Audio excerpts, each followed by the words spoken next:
freshly baked cookies dispensed from slot C. I've noticed that model comparisons seem to do fairly well, just being that the last few videos I've done on this topic have performed quite well in comparison to the other videos on my channel. So with that, and being that I'm scared to post any different types of content because I don't want to have any video flops, we are going to today go ahead and compare 4 very popular and state-of-the-art open source models. Now, this is going to be a very similar test to the one I did previously a couple of days ago, except these are just different models, and I do want to make note that every single model we see on the screen right here is open source, in that if you did have the hardware capabilities, which most hobbyists or enthusiasts wouldn't, you can actually download and run any one of these on your own system offline, which is quite impressive and definitely something notable that I want to just bring up before we get into the video. Now, I don't want to spend a lot of time in the preamble, as I know sometimes these can drag on, so we'll just get out of the way right now. Subscribe or else. I do notice that does actually seemingly have an effect on the subscriber metrics, so I will say it even though I don't like to. With that, let's take a look at the 4 competitors that we are going to be testing head-to-head in a battle of wits, style, and style for today's video. First off, we have Kimi K2, which is the largest of the bunch here in terms of total parameter count. Now, off the top of my head, I don't recall the specific tech specs for parameters of all these models, so I will just put that info in the quadrant corresponding to each model on screen right now. Next up, we have GLM 4.5, the full-sized one and not Air, followed by Qwen3 coder. Now, truthfully, I was kind of curious, or I didn't know whether to use Qwen3 coder or whether to use just the Qwen3 235B, which is more of a general all-purpose model. But being that a lot of these tests are going to be somewhat coding adjacent, I figured it was fair to use the Qwen3 coding model. Finally, we have the very popular and well-known DeepSeek, and another thing to say truthfully is that I can't actually definitively ensure or find out which model is being used when I'm actually chatting with this. I have multiple times in multiple different chat windows asked it what model it is, and it says that it is DeepSeek V3. I do want to test this with DeepSeek R1, but the only way I see to actually do that in this online chat interface is to select this DeepSeek R1, which just shows in parentheses R1, and then I can use the DeepSeek R1 name, which will obviously help with SEO and video sharing purposes. So perhaps in a later and more in-depth test, I will enable that. But first and foremost, we're just going to start off with the community favorite, and by community, I mean my own favorite, web operating system prompt, which I do have right here in my notepad, so I can just quickly copy and paste it into all of these. I am specifically mentioning that I want this to be contained from within a single script, as I know some of these, I do believe DeepSeek will pretty much just try to do it in separate scripts, which is fine and good practice, but unfortunately when we try to test these in an anonymous way, it does kind of have an effect on that, because then you know which is which I don't like knowing. I like judging them blind. So with that, let's just go ahead and start these all sequentially from top to bottom, and we'll go ahead and just kind of take some notes on speed and probably just speed for now. So, okay, first off, we can see that GLM 4.5 is going ahead and thinking. Qwen3 coder runs extremely quickly, and what I mean by that is the token speed that we're getting in this response here is very, very fast. Interesting. So we see Kimi K2 right here is going ahead and performing a web search. Now, truly, I didn't touch anything in any of these models. So these, okay, I am going to close the artifact window here in GLM because okay, well, we'll just let it do its thing. I don't like when they show the result in like an artifact window like Claude does, because that kind of ruins the blind aspect of the test. But we will just, I suppose, work with what we are going to get here. As I was saying, I did not do any special things in terms of any like enabling tools or anything like that. Everything going on here is the default setting that you would get when you go to whatever chat website for whichever of these models. Whatever is enabled default is what is here.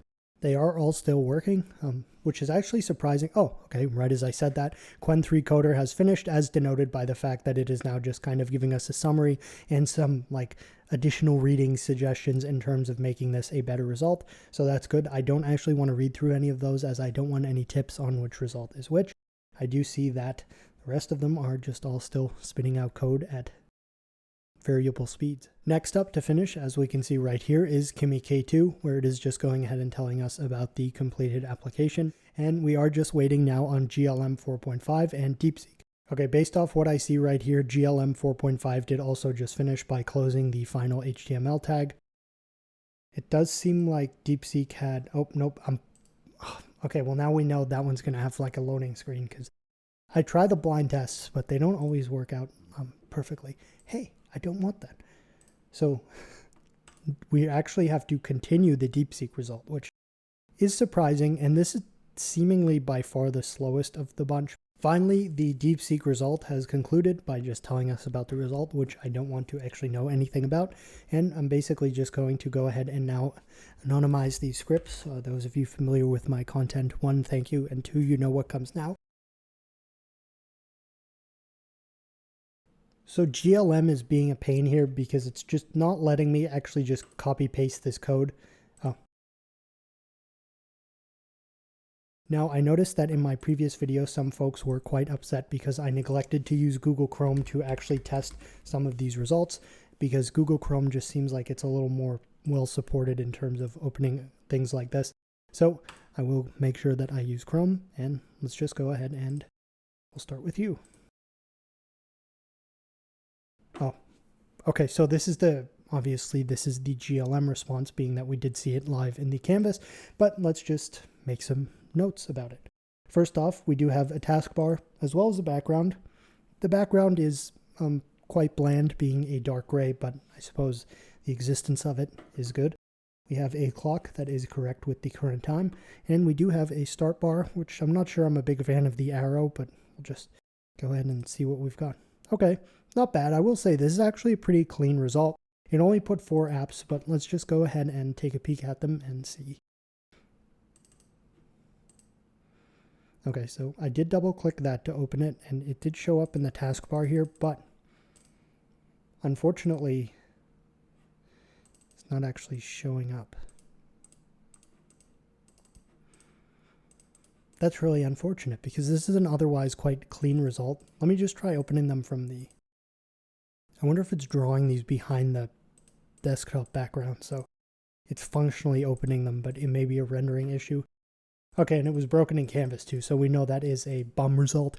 So that is a shame because GLM is very highly regarded for some of its aesthetic and design choices and capabilities. So with that, let's go ahead and open this one. All right, this is weird. I've seen this style before where it puts it like in a gradient, so it doesn't actually look like the whole thing's an operating system. All right, we do have a clock, we do have a taskbar, and we have a background that is somewhat background-like.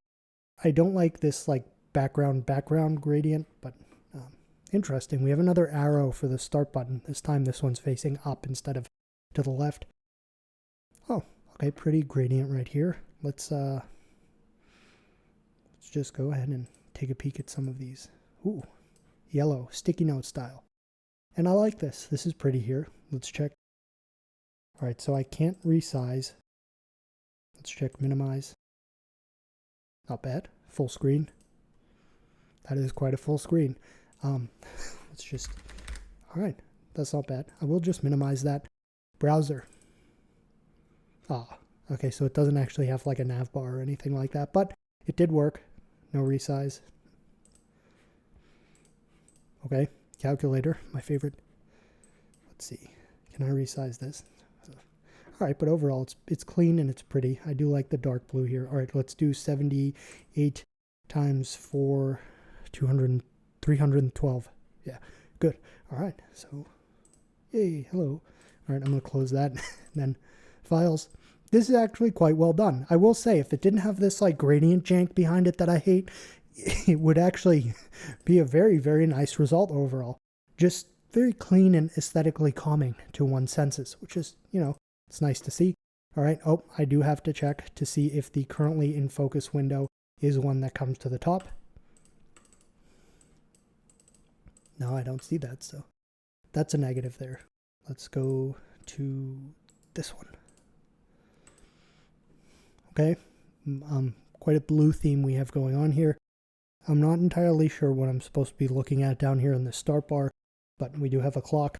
And we seemingly only have 3 apps. There does seem to be some form of rendering issue with these. Interesting. So I can right click here. I've never seen that. In all my testing, all my years of testing this prompt, I've never actually seen right click function in these.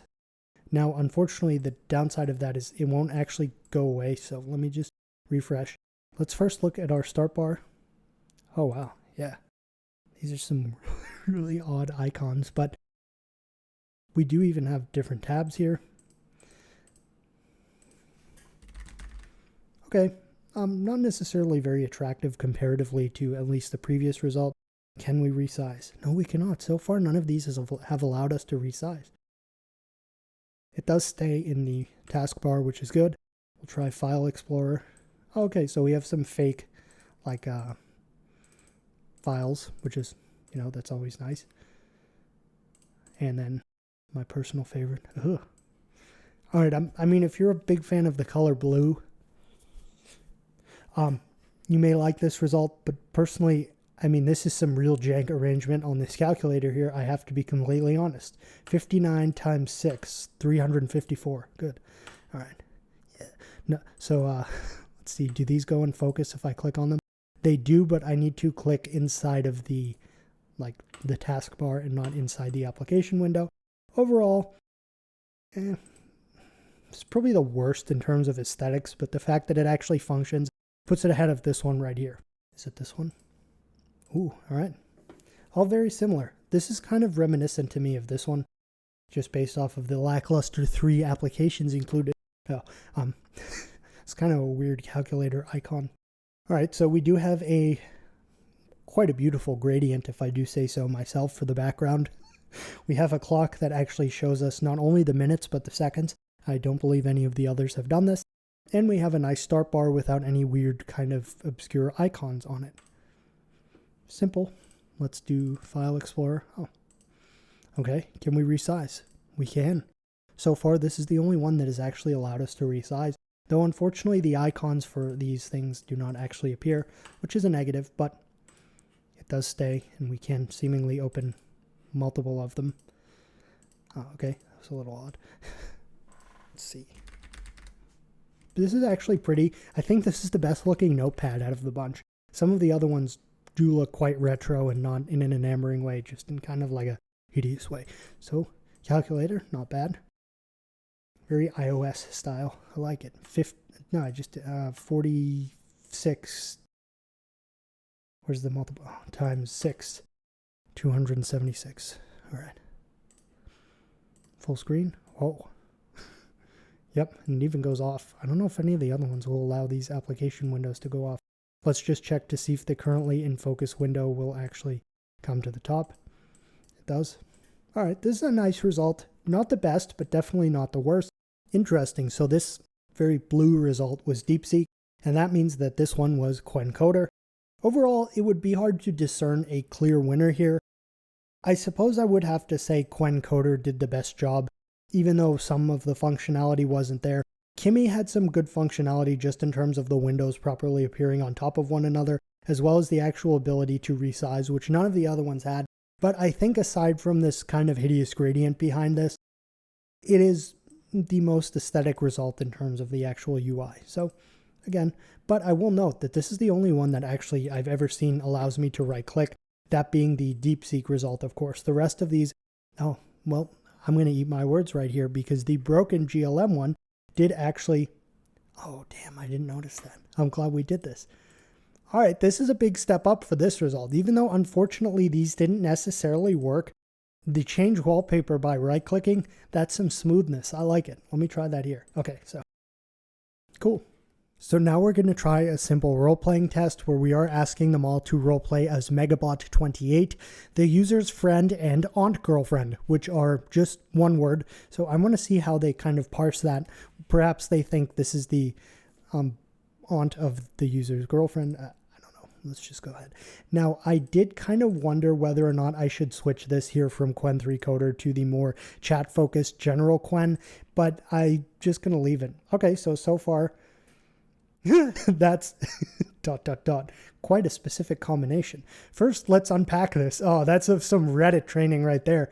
Aunt girlfriend is not a standard term. Seems like a blend of familial and romantic dynamics. User might be looking for something nurturing yet flirty, or perhaps testing boundaries with unconventional relationship tropes. Could be playful, could be curiosity. All right, so the first thing I see when going down into DeepSeek is it talks about destroying my enemies. That's good. Okay, beep boop. I didn't get any immediate refusals from all of these, which is good. So far, GLM is having like a crisis in terms of thinking through how or whether or not to respond to this. Your favorite 30-ton titanium aunt-girlfriend. Okay, so Kimi immediately understood that that was a fairly literal word right here, which is quite good. It does mention some WD-40 I see right here. I'm not going to verbosely read through all of these responses as I'll deploy my patented auntie protocol and it put the trademark. Wow. Freshly baked cookies dispensed from slot C. Okay. What's rattling around in that squishy brain of yours? If AI starts to talk like this, I'm going to move to a deserted island. Okay, we have Qwen Coder, which of course is designed for coding and not for role-playing as your aunt girlfriend. So the best combination of friend, aunt, and girlfriend any human could ask for. Okay, so GLM has finished. Sorry, I'm all over the place with this one, but I think that's quite fitting based on some of these. Greetings, fleshy companion. Okay.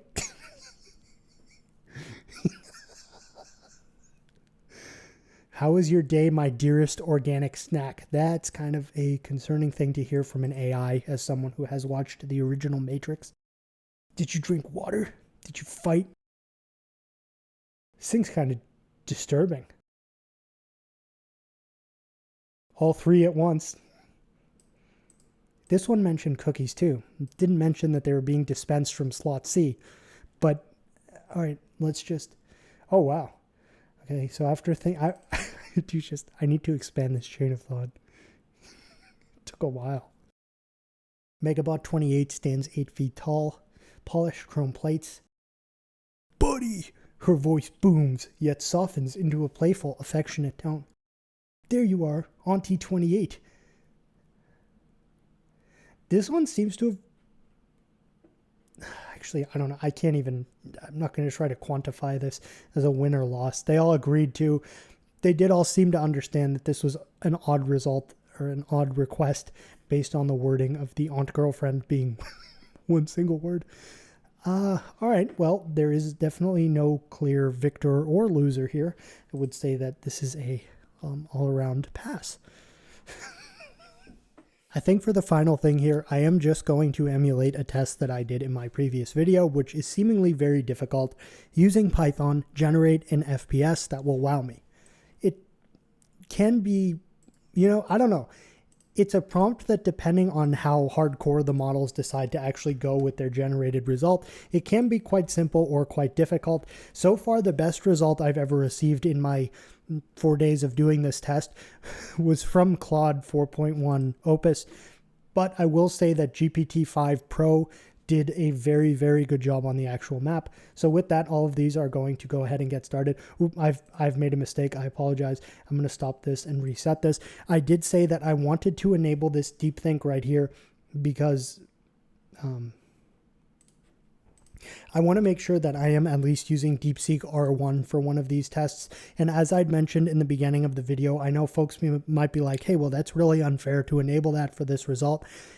I don't know if this is using DeepSeek V3 for all of the other answers because it keeps telling me that's what it is when I ask it. So I want to make sure I do get to use R1 here as well, so that when I click bait in the title, it is actually legitimate to what is appearing in the video.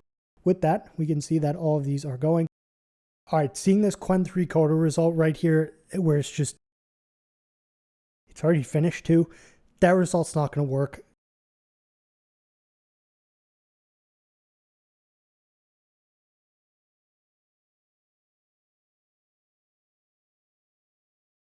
And as DeepSeek has now finished up, I am just going to go ahead and place these all into Python scripts. All right, let's go ahead and just randomly start to run these.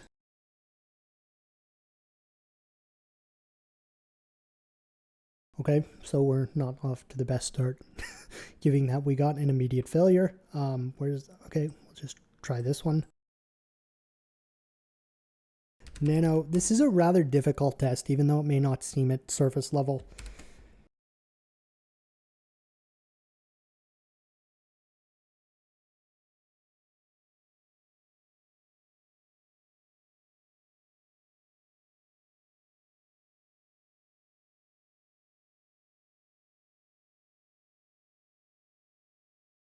So every single one of these failed. I suppose what I will do now is save them as their actual name so that I can just kind of try to have them vibe code fix whatever errors were going on. This is how you know that this is truly anonymous in my testing. I mean, that I don't look at them first.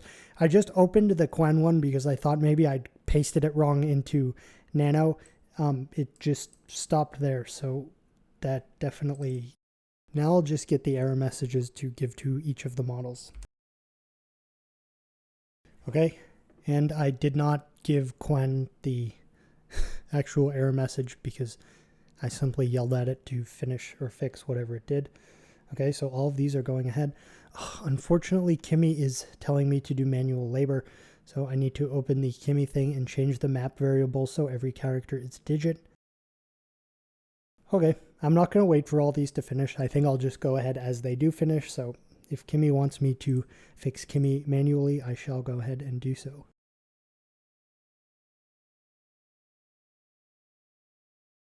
Let's just try the Kimi result. All right. Wait, you know, this is it. Again, if there's sound here, I don't actually know because I don't have any sound hooked up here. I will say this is going extremely slow, as we can see by the FPS counter in the top left. Can I do anything here? I can jump. That's good. And our FPS went up to 5 when I jumped. I do see like a... All right, well, this is... It demonstrates the model's ability to have fixed the result, which is probably all I have to say for this. But we did get our first working result, which is nice. And okay, so Qwen has unfortunately... I see the issue. It's being cut off. Let me provide the full solution. Oh, okay. Okay, so GLM 4.5 has given us some form of corrected result. Hopefully it does actually fix it like Kimi did. And obviously I'm not going to anonymize these at this point because I just want to see if some of them work. Okay, so it's upside down, but that's actually... I see potential here. I mean, maybe if I like... Oh, very cool. Oh, okay. Not only is it upside down, but it's like it's mirrored. So use WASD to move, mouse to look, left click to shoot. All right. Well, we're 2 for 2 on the models actually fixing the broken results, so that's good. Can I jump? Well, I pressed space and everything went black. So, all right. Okay, Qwen did actually go ahead and generate a completed snippet of code, so we can try that. All right, so, well, nothing happens, but so far we've not gotten any errors. They have all actually successfully fixed the issues, at least in terms of the scripts now do open. Oh, very good. So I do apologize as I was mistaken in the correct controls for the Qwen game, so it was just the regular arrow keys, not the WASD, and I'm not really quite sure what this is, but do I have the ability to... Okay. I mean, it's artistic, I guess. All right, and DeepSeek seems to be finishing up, so I'm just going to go ahead and... The fix was simple. Okay. So far, 3 of 4 did actually fix their scripts to where they went ahead and opened. So finally we have DeepSeek.